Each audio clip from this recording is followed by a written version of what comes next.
সংস্কার না হওয়ায় মানিকগঞ্জের একটি আঞ্চলিক সড়কের এখন বেহাল অবস্থা। ৯ কিলোমিটার দীর্ঘ এ সড়ক দিয়ে যাতায়াতে ভোগান্তি পোহাতে হয় যাত্রী ও চালকদের। কার্পেটিং উঠে সড়কের মাঝে সৃষ্টি হয়েছে গর্ত। বিকল্প সড়ক না থাকায় ঝুঁকি নিয়ে যাতায়াত করছে ৩ উপজেলার হাজারো মানুষ। মানিকগঞ্জ সংবাদদাতা মারুফ হোসেনের পাঠানো তথ্যচিত্র প্রতিবেদন জানাচ্ছেন সুমাইয়া হক।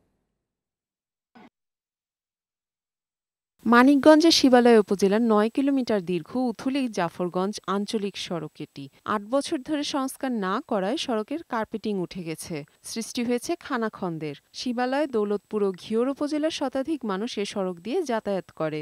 অসুস্থ রোগীদের হাসপাতালে নিতে ভোগান্তির শিকার হচ্ছেন এলাকার মানুষ। ৯ কিলো ৯.৫ কিলো রাস্তা, পুরো রাস্তায় ভাঙাচুরে, এক ফোঁটা ভালো নাই। মানে সবটা রাস্তায় মানে সম্পূর্ণই খারাপ, যার কারণে মনে করেন একটা ডেলিভারি রুগী মানে ইমার্জেন্সি একটা রুগী আমাকে নিতেও খুবই কষ্ট হয়।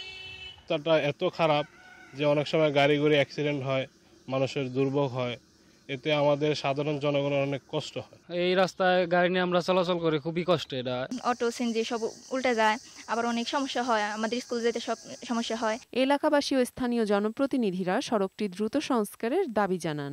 ঊর্ধ্বতন কর্তৃপক্ষ এই রাস্তার সংশ্লিষ্ট যারা সবাইকে আমি অবগত করিয়েছি।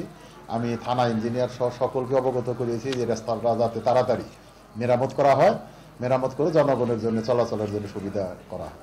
অর্থের অভাবে সড়কটি দীর্ঘ ৮ বছর যাবৎ সংস্কার হয়নি। মেরামতের জন্য একটি প্রস্তাব প্রক্রিয়াধীন রয়েছে বলে জানান স্থানীয় কর্মকর্তা।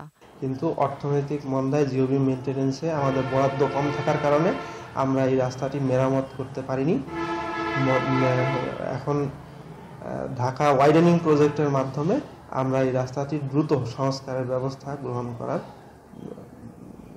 উদ্দেশ্যে আমরা কাজ করে যাচ্ছি। ডেস্ক রিপোর্ট, বৈশাখী সংবাদ।